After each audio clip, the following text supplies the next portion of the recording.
Hi hello welcome back again to UPSC diary PYQ club. हम जो है सारी यूपीएससी एग्जाम्स के पीवाईक्यू सीरीज पीवाईक्यू क्वेश्चंस को डिकोड कर रहे हैं।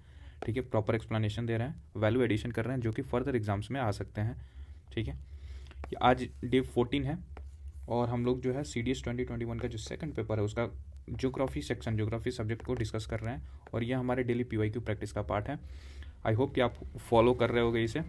These playlists are very beneficial for upcoming any exams, either state PCS हो, CDS हो, CAPF हो, NDA हो, UPSC CSE हो, उन सब के लिए। यहाँ से आप टेलीग्राम ग्रुप है, यहाँ से आप इस टैब में जाकर CDS NDA 2026 वाले में PDF को एक्सेस कर सकते हो और जो टेलीग्राम का जो यूट्यूब वीडियो एक्सप्लेनेशन है आंसर का वो यहाँ पे आप देख सकते हो। डेली अपडेट के लिए ज्वाइन करिए। नाउ नेक्स्ट हम लोग जो 2021 का जो सेकंड पेपर था उसका डिस्कशन करते हैं। ये हम लोग ऑलरेडी दिखा चुके हैं प्रीवियस वीडियो में कि what is the approximate percentage of carbon in earth crust. Earth के क्रस्ट में कार्बन का कितना परसेंटेज है, तो है 0.025%। राइट। 16 नंबर कह रहा है कि which of the following vegetation of an area, किसके बारे में, वाइल स्टडिंग। क्वेश्चन नंबर 16 कह रहा है कि while studying vegetation of an area, the terms population and community are often used. Which of the following statement best describe a population? मतलब population को कौन सा डिफाइन कर रहा है। तो आप ऑप्शन ए पढ़ोगे, a group of organism of one species, a group of organisms of one species living in the same area at the same time, उसको पॉपुलेशन कहते हैं और यही राइट है। सेकंड ऑप्शन क्या गलत है वो देखते हैं कि group of organism of one species living in different area को थोड़ी वैसे काउंट करेंगे और वो भी ड्यूरिंग डिफरेंट सीजन, तो उसको पॉपुलेशन में नहीं काउंट करेंगे।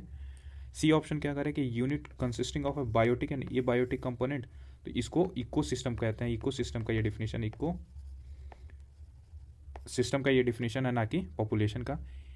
डी देखोगे, group of organism of more than one species living in the same area at the same time, ये बात भी गलत है क्योंकि मोर देन वन स्पीसीज नहीं, सेम स्पीसीज होना चाहिए, सेम एरिया होना चाहिए, वन स्पीसीज होनी चाहिए और एट ए टाइम होना चाहिए, सेम टाइम पे ही होना चाहिए सब। उसको पॉपुलेशन के क्राइटेरिया में डिस्क्राइब करेंगे। ये देख लो, यहाँ पे पिक्टोरियली समझ लो कि कम्युनिटी और पॉपुलेशन क्या होता है। पॉपुलेशन होता है कि जैसे ये हिरन है, ठीक है, हिरन सारे जो है एक ही स्पीसीज है और एक ही जगह पर काफ़ी सारे रह रहे हैं एट द सेम टाइम, उसको पॉपुलेशन बोलेंगे। जबकि कम्युनिटी किसको बोलेंगे, मल्टीपल स्पीसीज एक एरिया में रहते हैं, उसको कम्युनिटी बोलेंगे। जैसे यहाँ पे हिरन भी हो गया, कुछ बर्ड्स भी हो गया, कुछ ट्रीज भी हो गया, तो वो सब सारे एक कम्युनिटी के पार्ट है। राइट। नेक्स्ट क्वेश्चन पे चलते हैं। 36 नंबर क्या कहता है कि the performs her train journey by the shortest route from Bangalore. कहाँ से जा रहा है शॉर्टेस्ट रूट से, Bangalore to New Delhi. Which one of the following rivers will not cross while performing the journey. कह रहा है कि ये इंसान है डी, ये बेंगलोर से कहाँ जा रहा है, दिल्ली जा रहा है। जब बेंगलोर से दिल्ली जा रहा है तो कौन से रिवर को ये क्रॉस नहीं करेगा। देखो क्या ये नर्मदा, यमुना, गोदावरी और कृष्णा। अब देखना कि बेंगलोर से और उधर के साइड में कौन सी रिवर इसको नहीं मिलेगी, तो वो है यमुना, क्योंकि दिल्ली से होकर यमुना गुजरती है। मतलब दिल्ली जो सिटी है उसके साइड से बाहर से होते हुए यमुना जाती है। यमुना रिवर जो है वो नहीं क्रॉस करेगा, जबकि नर्मदा, गोदावरी और कृष्णा ये सब वो क्रॉस करेगा। तो राइट आंसर इसका पूछा हुआ है कि नॉट क्रॉस पूछा है ना, तो राइट आंसर बी हो जाएगा।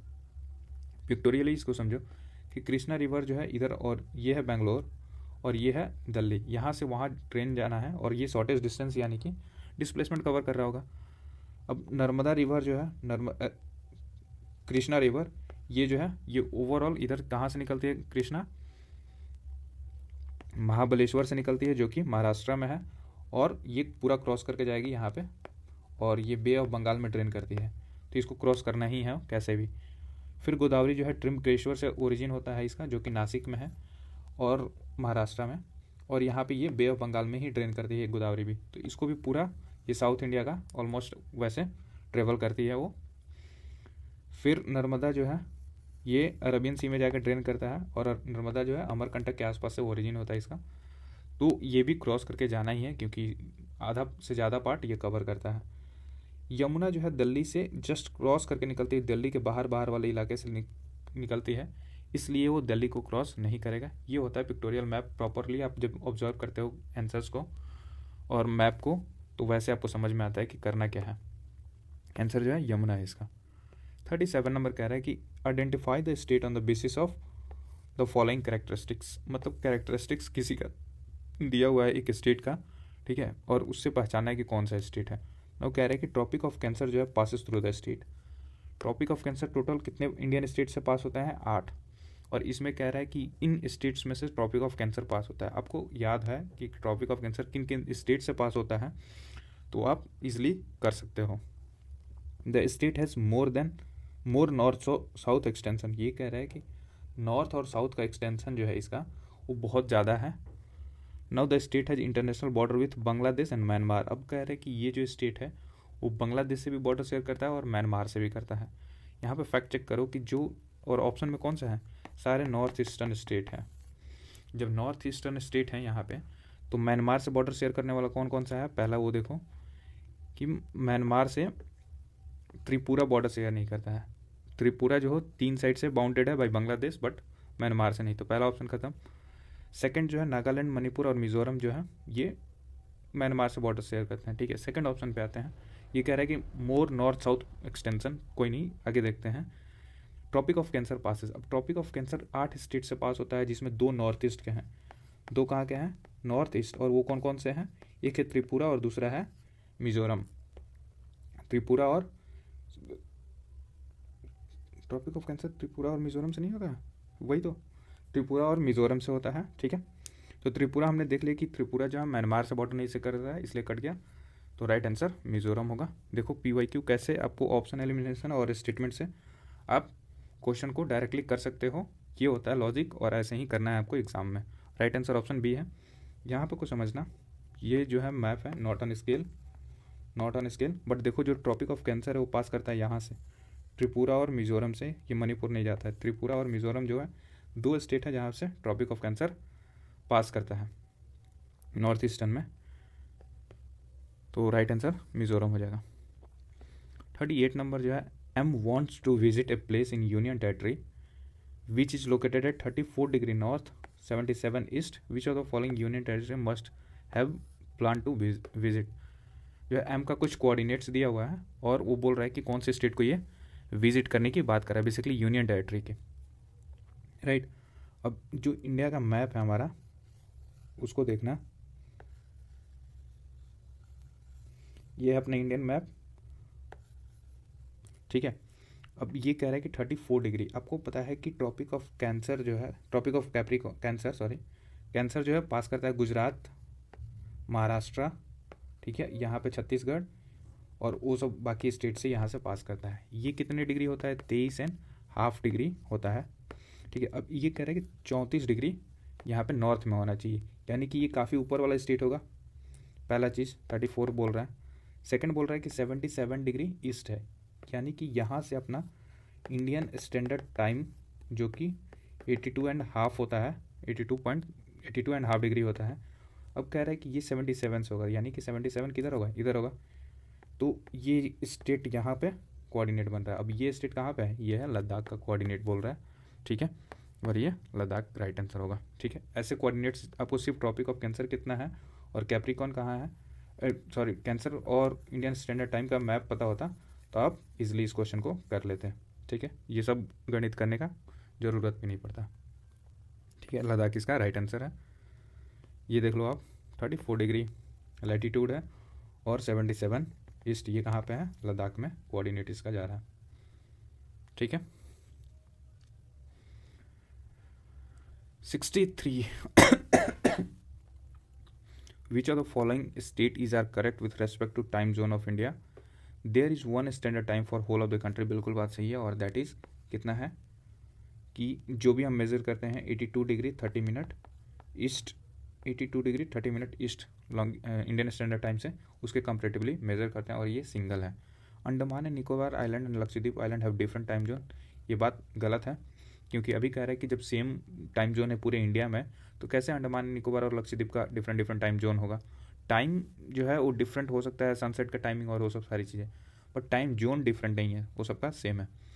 Indian Standard Time is 5.5 hour ahead, यहाँ पे देखो बिहाइंड बोला है, जस्ट स्मॉल चेंज, जबकि ये बिहाइंड नहीं होगा, ahead of Greenwich mean time होगा, इसलिए ये भी स्टेटमेंट गलत है। Option A is the right answer, सिर्फ पहला स्टेटमेंट सही है। ये देख लो कि 1 स्टैंडर्ड टाइम बिल्कुल बात सही है। अंडमान सेपरेट जोन, अंडमान और लक्षद्वीप का सेपरेट जोन है, ऐसा बात गलत है। और इंडियन स्टैंडर्ड टाइम जो है बिहाइंड जीएमटी है, ये बात गलत है, ये अहेड है, अहेड ऑफ, और वो भी कितना 5.5 घंटे। 64 देखो, 64 कह रहा है कि D has recently visited Khardungla, Nubra valley and several Buddhist monastery, which of the following state or union territory had he visited. तो कह रहे हैं कि खारदुंगला, बेसिकली आपको पता होना चाहिए कि खारदुंगला, नुब्रा वैली ये सब कहाँ पे है। तो ये सब कहाँ पे है, खारदुंगला, नुब्रा वैली और बहुत सारे बुद्धिस्ट मोनेस्ट्रीज ये लद्दाख में है। ठीक है, यहाँ पे देख लो, जो खारदुंगला है और नुब्रा वैली कहाँ पे है, लद्दाख का जो ईस्टर्न मोस्ट टेरिटरी है वहाँ पे है। नाउ 65 नंबर कह रहा है कि which of the following state receives rainfall from both Arabian Sea branch and Bay of Bengal branch of monsoon. मतलब कौन से स्टेट जो है या स्टेट्स वो रिसीव करते हैं अरबियन सी, जो अरबियन सी ब्रांच है वहाँ से भी, और बे ऑफ बंगाल है वहाँ से भी रेनफॉल, यानी कि ये कॉमन लोकेशन कौन सा है, तो है पंजाब और हरियाणा। ऑप्शन में सिर्फ पंजाब था, इसलिए राइट आंसर ए होगा। यहाँ पे देख लो, ऐसे अरबियन सी ब्रांच से ऐसे आ रही है और बे ऑफ बंगाल से ये भी आ रहा है, तो यहाँ पे पंजाब हरियाणा बेल्ट जो है वहाँ पे आपको ये देखने को मिलेगा कि जहाँ से बे ऑफ बंगाल और अरबियन सी ब्रांच दोनों से मानसून रिसीव होता है। नाउ 69 नंबर कह रहा है, 66 नंबर की inceptisols, entisols, vertisols and mollisols are order of which of the following. ये बेसिकली है क्या, इंसेप्टिसोल्स, एंटीसोल्स, वर्टिसोल्स, मोलिसोल्स, ये सब जो है एक सॉइल का टाइप है, और ये कहाँ पे ऐसे पढ़ा जाता है, जो यूएसए का जो टैक्सोनॉमी का बुक है, या फिर वहाँ पे टैक्सोनॉमी में इन सब नाम से देखा जाता है। जैसे हम लोग अलुवियल बोलते हैं ना, ब्लैक सॉइल बोलते हैं, वैसे रगर सॉइल या फिर red and yellow soil, laterite soil, ये सब नाम देते हैं। एक्चुअल इसका साइंटिफिक नेम जो है इंसेप्टिसोल्स, एंटीसोल्स, वर्टिसोल, मोलिसोल, ये सब टाइप का नेम से इसे जाना जाता है, और ये किसका टाइप है, सॉइल का टाइप है। नाउ ये देखो, यहाँ पे कुछ वैल्यू एडिशन है, ऐसा एडिशन कहीं नहीं मिलेगा आपको, ये क्वेश्चन आपको कहीं भी देखने को नहीं मिलेगा, बट यहाँ पे आप देख रहे हो इसे। इंसेप्टिसोल्स को हम लोग क्या कहते हैं, इंसेप्टिसोल्स को अलुवियल सॉइल, जो इंडिया में अलुवियल सॉइल है उसी को इंसेप्टिसोल्स कहते हैं। ठीक है, और ये सबसे ज़्यादा एरिया कवर करता है, 39.74% टोटल एग्रीकल्चर एरिया का ये कवर करता है। एंटीसोल जो है ये ब्लैक सॉइल है, ब्लैक सॉइल को एंटीसोल कहते हैं, और ये 28.08% है। अल्फी सोल किसको कहते हैं, रेड एंड येलो सॉइल है उसको अल्फी सोल कहते हैं, ये 13.55% है। वर्टिसोल जो है किसको बोलते हैं, लेटराइट सॉइल को, और ये 8.52% है। एरिडी सॉइल, सोल किसको बोलते हैं, एरिड सॉइल को, एरिड से नाम ही क्लियर हो रहा है, वो 4.28%। नाउ अल्टी सोल किसको बोलते हैं, सेलाइन सॉइल जो है उसको 2.51%। मोली सोल जो कि ऑप्शन में भी था उसको पीटी सॉइल्स के बोलते हैं, 0.44% में होता है ये, और बाकी जो है अदर ये फॉरेस्ट सॉइल के अंदर आता है 2.92। आई होप कि ये चीज़ें आपको समझ में आएगी, काफ़ी डिटेल था ये। थैंक यू सो मच क्योंकि आपने इस पर अटेंशन दिया, याद रखना इसको अच्छे से। 83rd नंबर जो है, who among the following will be at more risk with respect to the earthquake hazard zone specified by the Geological Survey of India. सबसे ज़्यादा रिस्की एरिया में कौन होगा, अलग अलग नाम है, सिकंदराबाद, इंदौर, पिथौरगढ़ और भुवनेश्वर। तो आपको बस इतना पता होना चाहिए कि अर्थक्वेक हजार्ड जोन कौन सा है, यहाँ पे सबसे ज़्यादा रिस्क होती है, तो जो पिथौरगढ़ है वहाँ पे सबसे ज़्यादा रिस्क होगा। और ये पिथौरगढ़ कहाँ पे है, पिथौरगढ़ उत्तराखंड में है, इसलिए ये हाई रिस्क जोन होता है because of mountain area and all. Now 84 number जो है कह रहा है कि the government wants to prepare a plan किसके लिए, for drought prone areas of the country, which of the following region will be predominantly focus. सबसे ज़्यादा फोकस कौन से एरिया होगा जब हमें या गवर्नमेंट को ड्रॉट प्रोन एरियाज के रिगार्डिंग प्लानिंग करनी होगी, तो मस्ट फोकस एरिया कौन होगा, यहाँ पे कच्छ रीजन। आपको पता है कि देखो ड्रॉट प्रोन एरिया है, यहाँ पे सूखा भी बहुत ज़्यादा आता है, मतलब नेचुरल हजार्ड जितने भी हो सकते हैं, ड्रॉट, फ्लड और सब चीज़ें, वो सबसे प्रोन एरिया है कौन सा, कच्छ वाला इलाका है, ये ऑप्शन है। यहाँ पे देखो ड्रॉट प्लानिंग करनी होगी तो कच्छ एरिया में सबसे ज़्यादा डिफ़िकल्टीज आएगी, या वहाँ के लिए करना होगा हमें। कोस्टल इलाका आंध्र प्रदेश में, यहाँ पे कोस्टल ही इलाका है तो ड्रॉट कैसे ही होगी। वो जस्ट बिकॉज वहाँ से समुद्र वाली पानी ला सकते हैं हम लोग, वैसे ड्रॉट नहीं होगा वहाँ पे। गंगा प्लेन में तो ड्रॉट आ ही नहीं सकता because of perennial rivers. North eastern region में काफ़ी ज़्यादा बारिश वहाँ पे इन्फ्लुएंस्ड है, बारिश का इन्फ्लुएंस काफ़ी ज़्यादा है, तो वहाँ पे भी ड्रॉट बहुत रेयरली आता है। ठीक है, नाउ 85 नंबर है कि 4 person travelling to different state of India, to whom will you advise to protect oneself from blizzard. हमने बिलजार्ड के बारे में देखा है कि बिलजार्ड जो है एक तरह का वार्म विंड है, और इसको क्या बोलते हैं, स्नो ईटर भी बोलते हैं, पिछले वीडियोस में देखा है हमने। अब ये कह रहे हैं कि कौन से इंडियन स्टेट में जब 4 लोग ट्रेवल कर रहे हैं डिफरेंट डिफरेंट स्टेट से, हमें उनको बचाना है बिलजार्ड से, तो कौन से स्टेट में हम उनको नहीं भेजेंगे, तो वो है Arunachal Pradesh. Arunachal Pradesh, the person travelling to Arunachal Pradesh, वहाँ पे जाएंगे लोग तो उन्हें बिलजार्ड देखने को मिल जाएगा, या बिलजार्ड का इम्पैक्ट वहाँ पे देखने को मिलेगा।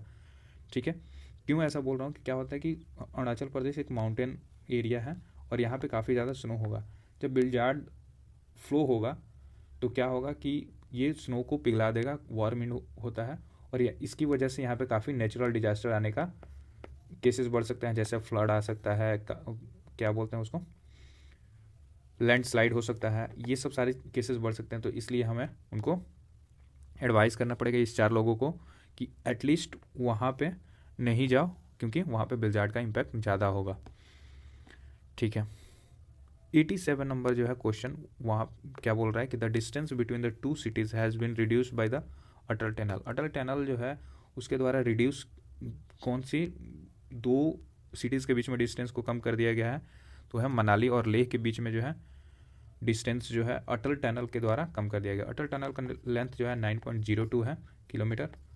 ठीक है, और इसकी वजह से मनाली और लेह के बीच में डिस्टेंस कम हो गया है काफ़ी ही ज़्यादा।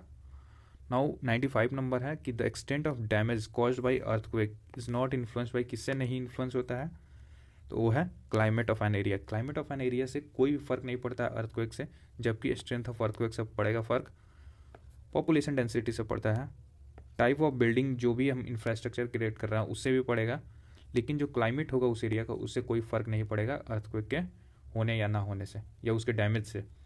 ठीक है, यही देख लो, पॉपुलेशन डेंसिटी से फ़र्क पड़ेगा, टाइप ऑफ बिल्डिंग से पड़ेगा, स्ट्रेंथ ऑफ अर्थक्वेक से पड़ेगा, जबकि उस एरिया का क्लाइमेट से नहीं पड़ेगा कोई भी फ़र्क। Next few question of this session. 96 जो है कह रहा है कि an avalanche is a type of which of the following disaster. Avalanche जो है किस टाइप का डिजास्टर है, तो है टेरेस्ट्रियल डिजास्टर। 98 नंबर कह रहा है कि the streams and rivers coming from mountains deposit having material of rocks and boulders in, किस में होता है, कौन से, तो यहाँ पे ये जो है भाबर वाला इलाका है, भाबर वाला, वहाँ पे ये आपको क्या देखने को मिलेगा, रॉक और बोल्डर्स देखने को मिलेगा रिवर के स्ट्रीम की वजह से। यहाँ पे देखो, जब माउंटेन्स से रिवर ओरिजिन होती है तो अपने साथ काफ़ी सारी चीज़ें लेकर आती है, सेडिमेंट्स लेकर आते हैं, फिर पत्थर जो होता है वो लेकर आते हैं। ये कहाँ पे डिपोजिटेड होता है, वो भाबर वाले इलाका में होता है, तो यही है। नाउ 46 नंबर कह रहा है कि the Panchamuli lake is situated near. Panchamuli lake situated कहाँ है, तो है स्टैच्यू ऑफ यूनिटी के पास में